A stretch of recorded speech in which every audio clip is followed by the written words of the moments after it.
Kumpulan ajaran sesat, sekte Habib Yaman. 1. Merampok lebih baik daripada mengemis. Yang kelima, katakan kebenaran walaupun pahit ke dalam dan pahit keluar. Dan keenam, jangan pernah bangga dengan pujian dan jangan pernah sedih dengan cacian. Dan yang terakhir, jangan pernah mengemis. Jadi secara langsung Rasulullah meridhoi kerjaan merampoknya walaupun itu tidak dihalalkan, namun lebih afdol merampok dibanding mengemis. Lebih afdol merampok dibanding mengemis. 2. Menghina sesembahan agama lain adalah bentuk ketaatan. Kok Tuhan-Tuhan yang disembah oleh orang-orang kafir nggak boleh dihina? Kan mereka udah hina semua. Kan menghina sesembahan-sesembahan itu kan sebetulnya taat. Arti salah satu bagian ketaatan kepada Allah adalah menghina Tuhan-Tuhan palsu. Salah satu bagian ketaatan kepada Allah adalah menghina Tuhan-Tuhan palsu.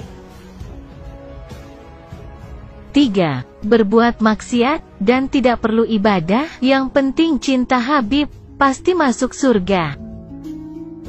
Datang Habib Salim Jintan, ngelihat untuk jenazah tuh, pengen dibungkus, pengen ditutup kain kafannya. Beliau ambil kertas kecil, kertas kotak kecil, beliau tulis, ada yang ditulis sama beliau, ditaruh di bawah kepalanya si jenazah. Deh, tutup. Sebelum ditutup, habis beliau tulis, ditaruh ke kertas, beliau bilang, "Man, gue tahu lo ibadahnya berantakan, tapi lo cinta sama dzurriyyat Nabi Muhammad, ikhlas dari dalam hati. Nanti kalau malaikat munkar nakir datang nanya pertanyaan kubur, jangan lo jawab, Mak. Kalau malaikat munkar nakir datang nanya pertanyaan kubur, jangan lo jawab, Man. Lo kasih surat dari gue, lo masuk surga tanpa hisab. Lo kasih surat dari gue, lo masuk surga tanpa hisab. 4. Seorang ibu haram bersikap berani kepada putra kandungnya. Yang bukan syarifah, hati-hati. Bebinian melahirkan itu cuman wadahnya aja. Bisi anak, ini anak Habib ini, darah daging Rasulullah. Amun wani lawan anak ini karena berhak menjinjitnya, memarahinya, menyakitinya, tidak berhak. Itu cucu Rasulullah. 5. Syarat menjadi wali harus cinta Habib dan derajat Muhibbin Habib sama derajatnya dengan wali. Untuk cinta kepada habaib dan menghormat para habaib tidak diperlukan dalil yang sahih, tapi dibutuhkan hati yang sahih. Syaratnya jadi wali itu harus cinta kepada habaib. Syaratnya jadi wali itu harus cinta kepada habaib. Dan mereka sudah berani membeda-bedakan. Oh, ini Habib alim, oh ini kada. Oh, ini Habib ini keras, ini lain Habib. Oh, ini Habib lembut, wah ini Habib kok bongol, bongol, bongol. Jika ada di situ orang yang alim, yang hebat, santrinya banyak, pondoknya besar, organisasinya besar, apapun yang dia miliki besar, tapi dia tidak cinta kepada ahlul bait, maka dia cuman surah la hakikah, cuman gambaran, tidak ada hakikat di dalam dirinya. Kenapa? Karena dia tidak cinta. Dan hati-hati orang yang dekat dengan habaib, hati-hati. Ketika seseorang mengatakan kepada Sayyidil Habib Umar bin Hafiz, ya Habib, hada minal muhibbin Habib. Gal Habib, muhibbin, maafi muhibbin illa wali. Kata Habib Umar, tidak ada muhibbin itu kecuali dia seorang wali min auliyaillah. Pangkat kedudukan muhibbin itu wali, pangkat kedudukan muhibbin itu wali. 6. Pewaris Nabi bukan ulama, tapi pewaris Nabi sesungguhnya adalah Habib. Saya cucunya Nabi Muhammad, kamu wajib cinta sama saya. Bukan saya yang, tapi Al-Quran. Bukan saya yang, tapi Al-Quran. Cinta Allah itu dong.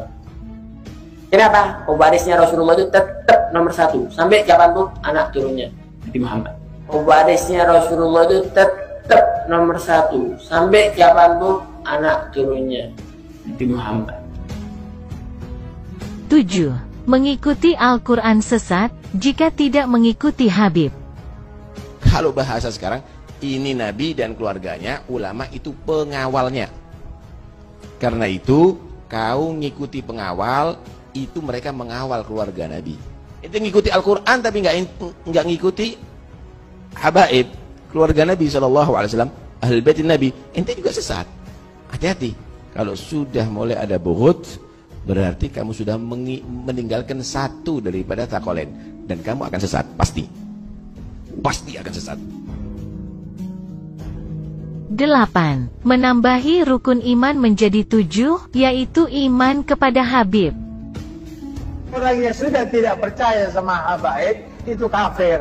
Itu kafir. Itu kafir. Adanya habaib, ente mau yakin ada atau tidak, maka seperti itu juga lah ada keimanan kalian kepada Allah dan kepada Rasulullah. Biar tahu kamu, yang tidak percaya kepada habaib, ya kafir hukum. 9. Habib Fakih Mukodam lebih istimewa dari Nabi Muhammad karena bisa miraj bertemu Allah 70 kali sehari. Imam Faqihil Muqaddam ini, saudara-saudara, beliau adalah pemuka Ba'alawi, beliau adalah pemukanya para sayyid, beliau adalah pemukanya para syarif. Sayyidul Imam Faqihil Muqaddam, di dalam manaqib sejarah hidup beliau diceritakan bahwa Al-Imam Faqihil Muqaddam adalah orang-orang yang besar, beliau adalah orang-orang yang hebat. Bahkan diceritakan beliau pernah mi'raj, saudara-saudara, bertemu dengan Allah dalam satu hari 70 kali, saudara-saudara. Bertemu dengan Allah dalam satu hari 70 kali, saudara-saudara. 10. Habib adalah kaum dengan ras paling mulia di dunia, sampai-sampai jika ada kiai yang menikahi Habibah, maka itu kiai tahi namanya. Baik apapun sukunya, yang berani menikahi Syarifah, beritahu kepada habaib setempat, ulama setempat, pun tak mampu, bel telepon pula. Anda lihat sekarang Syarifah yang tidak taat kepada Rasulullah, membuka aurat, sekarang sudah digandeng dengan orang lain.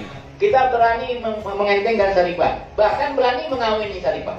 Bagaimana ente mau dapat syafaat? Tubuhnya yang dari daging Rasulullah, dari Fatimah Zahra, sekarang sudah dinikmati orang lain. Sekarang sudah dinikmati orang lain. Menabi kiai sebenarnya diri Syarifah, saya bunyi kiai Asmanah, tetapi Asmanah seorang yang bukan habaib, bukan daripada Bani Alawi, menikahi Syarifah sampai hari kiamat, ibadahnya ditolak oleh Allah Subhanahu wa taala, terkecuali bisa mengembalikan keperawanan Syarifah tersebut. Bisa mengembalikan keperawanan Syarifah tersebut. Bisa mengembalikan keperawanan Syarifah tersebut.